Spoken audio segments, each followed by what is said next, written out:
malee waan ta'u jedhanii seedoon roosaa isaa hospitaala baasee mana isaa seensisee guyyaa har'aa Sumayyaan feentii gallakkiftee bultee ganama immoo itti furee dubbii fiddee dhufte jechuudha. Ashama akkam jirtu hordoftoonni kiyyaa marti keessan isiniin jecha egaa roosaanis fayyitee seedoonis fayyee dhufaniitoo jiru dhugaa dubbachuuf baay'ee nama gammachiisa jechuudha. Miskiina waan tokko kan hin beekne nama jechaan bara kana keessa kan akkanaati jechuudha. Garuummoo amoonni baay'een guutan yeroo waan ta'eef immoo yeroo nama miidhanne argamu jechuudha. Egaa Sumayyaan akkuma jalqaba jenne irratti roosaadhaaf yaaddee osoo hin taane akka isaan tokko ta'anii waliin jiraatanii hin barbaaddu jechuudha. Akka seedoon tasgabbaa'ee jireenya ho'aa ta'e jiraatu waan beektuuf jechuudha. Ishii kanammoo natti gadditi kaleessa waliin nyaanneerra kaleessa waliin dhunneerra kan jettudha. Egaa eeyyama ishii barbaadaa turte jechuudha. Dubartiin tokkommoo abbaa manaa kootti heerumi jettee osoo mormi ishii citeeyyuu hin eeyyamtu jechuudha. Haa ta'u malee gaadhaayii akkamitti maanni jedhanii gaafatanii Beezaa intalli jedhamtu sunis seedoonii barakiinaa dhugee kana duwwaayyuu sun taane boombiyyuu na dhuga jedhe yeroo kana yeroon viidiyoo ilaalutti baay'ee rifadhe sanarraatidhaan kan ka'e gara manaa galeenanii ani egaa qorichaa hundumayyuu ollaarraa funaannadheetoo liqimsee yeroo sana saadaan mana hin jirtu turte jette jechuudha.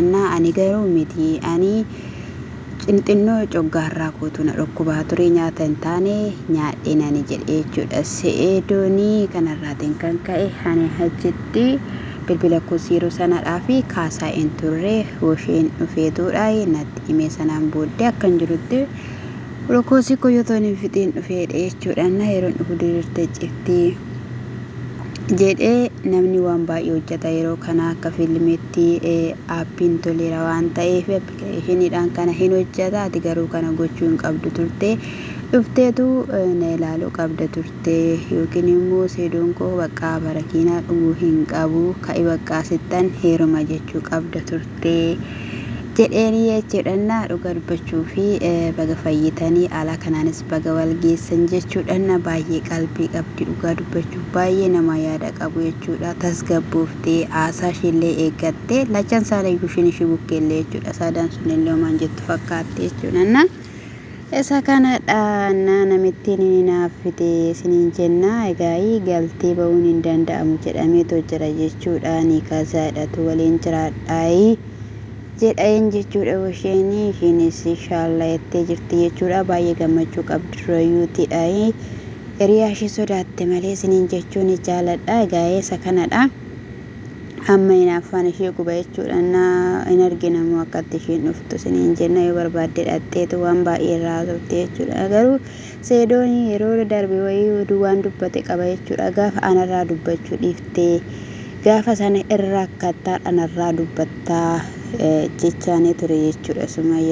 Sumayyaanii qooftee ture dhugaa dubbachuun mana ishii kan dhiiste jechuudha.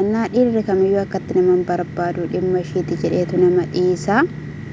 Sanas haa ta'u kana nama nani beeku hin fuudhiini nama biraa fuudhii jechaa turte. Isheen kun immoo hiriyaa ishiitidha. Yeroo ayyaana garaagaraa kennaa walii kennaa turanii isa kanaafidha jedheetoo dubbateetoo jira jechuudha. Egaa kanaafiyyuu coggaarraa kee waaddeettaa kan lammatatti hin deebi'iin hubachuu qabda. Isa kanammoo waan isaan jedhan hundumayyuu siifan taasisaa sin hobaasaa sin kunuunfadha ati kan kootidheen jechuudha. Baga gammadan hordoftoota dhugaa dubbachuudhaaf yeroo isheen qalabatii didduu namoota baay'ee turefate jechuudha. Iyyuu nanna'e jechuudha. Maaliif walii galaniiru jechuudha. Isa kanadha yaada ishee dhiiste malee seedoo miti kan ishee dhiiste ishee sana jechuudha. Na baga gammadan isiniin jechuun jaaladha. Baay'ee namatti tola isiniin jedhaayi. Kana booddee immoo egaa mana keessaan baatu ni kan jaarsin ergama isaan kana booddee waliidhaan sharri gudeedhaniitu boonaniitu jiraatu jechuudha. Akkasumallee roosiyyee miskiinummaa kee ilaalanii jechuudha. Namoonni baay'een waan baay'ee sin jechuu danda'u lafa garaagaraatti qophaa kee si waamuu danda'u waan ta'eef akka hin deemne jabeessi of eeggadhu siin jenna. Inna dammoo qoricha hin fayyadaminaa. Qorichi keessa namaa miidhaa. Namni nuti yeroo kanatti akka warreen darbanii miti keessi keenya jechuudha. Dabneetu miidhamna hin barbaachisu jechuudha wanti akkanaayi. Namoonni baay'een immoo jaalalaaf jedhanii wal fannisu jettee illee jirti yookiin immoo fannifamullee jettee turte jechuudha. Ta'uu hin qabu. Waa'ee jaalala kana yaada isaa walii ibsuudha maleedhaayi. Inni du'e akkamitti nani jiraadha jechuun hin danda'amu. Namittiin ishiin sun immoo yaada gabaa turte jechuudha. Ishiin fedhiin ishii seedoodhaaf seedoo argachuudha jechuudha. Seedoon illee otoo ati duutee ishiin okkonatti heerumti jechaanii ture jechuudha. Intaane karaatti hafe isiniin jechuun jaaladhaa fayyitee gara manaa galtee jechuudha. Mabruuk kennee jirra. Seedoo baga gammadde. Inni biraamu jechuudha. Hermeellaa fi Abrahaam jechuudha. Kalaa kan isaanii hin dhumu jechuudha. Buttaajiraa keessatti mana algaa kireeffatanii waliin jiraachaa jiru. Jiruu isaanii waliin geggeessaa jiru jedhanii guyyaa har'aa immoo wakabaa haasawaa turan jechuudha. Isaan qata waliin jiraachaa turan. Algaa hoteela keessaa osoo hin taane gaafa biddeena gurshaa Abrahaam dhukkubaa ture sana galgala Hermeellaan gara manaatti hin galle bira bulte jechuudha. Bijaamaa fidachuu gadi baate malee juusiif bitus gadi hin baane. Isa kanadha isiniin jechuun jaaladha. Innaa egaa hiyyuuni akkasumallee namoota baay'ee waan waamee gaggaafachaa ture. Abeelillee waamee gaafachaa ture iyyuullee jechuudha. Iyyuun jedha maqaan isaa eenyudha? Isni wanni sun buraasadhaan sana rabbaashi sana isa gaafachaa ture jechuudha. Mi'a akkamidha kan dhufte Hermeellaanii? Gaa'ila Ruutaa fi Abrahaam adda baasuudhaaf kan isheen dhufte jennaani.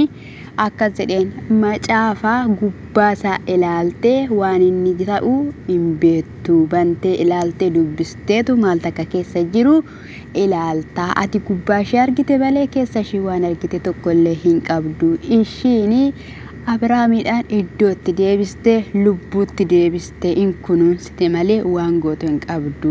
Asirraayyuu kan biraayyuu dhiisitii fuutee baadiyyaa deemtee uraagee agarii deemtee fataa gochaa turte. Eeyyee dhuguma fataa gochaa ture saalfatee jechuudha. Abrahaam afaan qabachaa ture. Gara lixu wallaalee innaa ishiin sarbaa ishee kanatti naannessite uraaginyaa caaffartu jechuudha. Innaa ishee isa biraaniyyuu immoo abbaa qe'aadhaa dhaqeeradhaanina hiyyuu namaa jechuudha. Abbaa bira dhaqeera, haadha bira dhaqeera, obboloota bira dhaqeera jechuudha.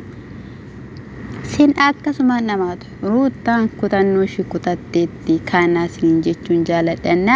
Tuttuqqaa gaa'illi tuttuqqaa qabu yoomiyyuu hin dhaabbatu waan ta'eef osoo dhiiftaniyyuu osoo biraa haftaniyyuu bakka tuttuqameera gaa'illi kun waan ta'eef boruu hin qulqullaa'an soba jechuudha. Tokkicha dhaqee gaa'illi tuqamnaan jechuudha. Amma bilbilaati. Bilbilli amma tokkicha dhaqee tabalaashaa irra taanaan deddeebi'eetuma bakka tabalaashaa jechuudha. Aaraa bitamuu qaba jechuudha. Amma kanaafiyyuu dhiisaa isiniin jenna. Otoo ishiin hin dahin dura wanti kun sirreeffamuu qaba jettanii jechuudha. Waan sirreeffamuu qabu Abrahaam abaddan Hermeellaa jalaan bahuu isin jechuun jaalladha. Hoteela isaa ciisuu abbaa biraas waan barbaade haa ta'u dhiisaati jireenya mataa keessanii jiraadha. Innaa dammoo jechuudha. Warri Abrahaam faana turan maal jedhu Iyyu'eel kan jedhamu suni jechuudha. Inni tokko immoo jira jechuudha.